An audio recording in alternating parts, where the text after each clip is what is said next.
Maayong adlaw guys. Nako karon sa bukid kay magtanom ko og lubi, katong lubi nga dwarf ba, katong mugbo kayo mamunga na. Ituturo ko sa inyo kung paano ang technique, paano magtanim ng niyog na madali lang mamunga. Dinin ako itanong mga akong lubi guys kay doon sa akong balay. Kung shout out sa akong mga followers sa buong mundo na palagi nagsubaybay sa aking mga vlog. Salamat kayo ninyo sa inyong suporta sa akong mga video. Salamat kayo ninyong tanan guys. Sugdan na to ang tanom sa atong dwarf nga lubi guys. Kini usa ni si kape og tunga, usa kape then tunga, no, ang iyang gilapdon, ang iyang diameter ba. So ang gilab mo po niya, usa kape og tunga gihapon. Usa ka roller og tunga. Kaya ron maka-spread siya. Kung mahimo unta, mas lapad-lapad pag idunta. Then first step na to ang atong technique ani paghimuon. Primerong technique. Mo ni siya guys.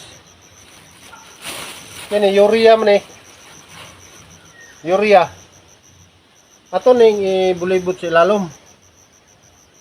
Pailalom gini siya guys kay kung ato na sa ipaibabaw, madaot man ang gamot masunog man. So butangan na to urea sa ilalom, fertilizer nga synthetic. Gamitan lang gyapon tog synthetic guys kay parang dali ra gid siya mabunga.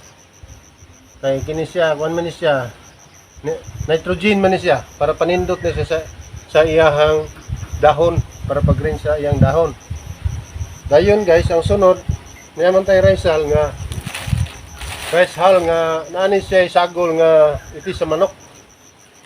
Ako ning pinangayo sa akong silingan guys. Ato siyempre butang nato din butang nato ni kay aron matabunan tong fertilizer nga katong synthetic nga katong urea. Kay isog man to kayo. Butangan na to siya, butangan na to guys. Siyempre, butangan na to og di bali usa ka pi, no?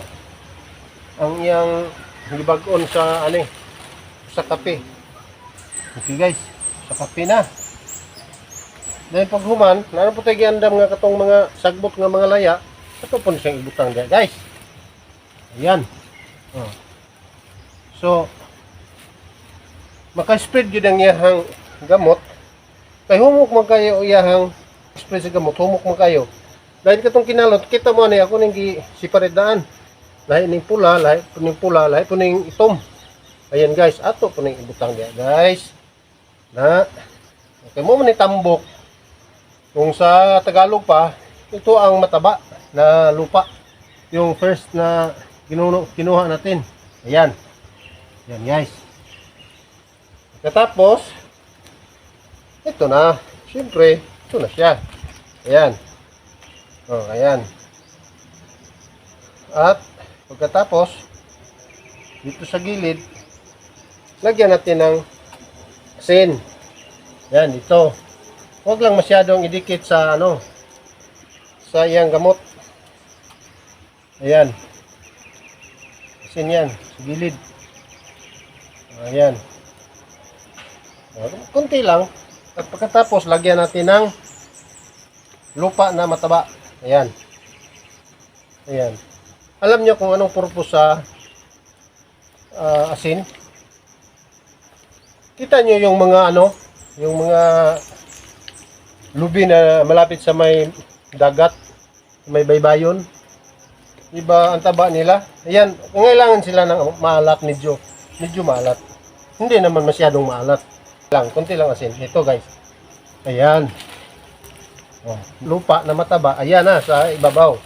At syempre, lagyan natin ng tubig. Diligan natin ng tubig. At dito na po nagtatapos ang ating tutorial sa pagtatanim ng niyog.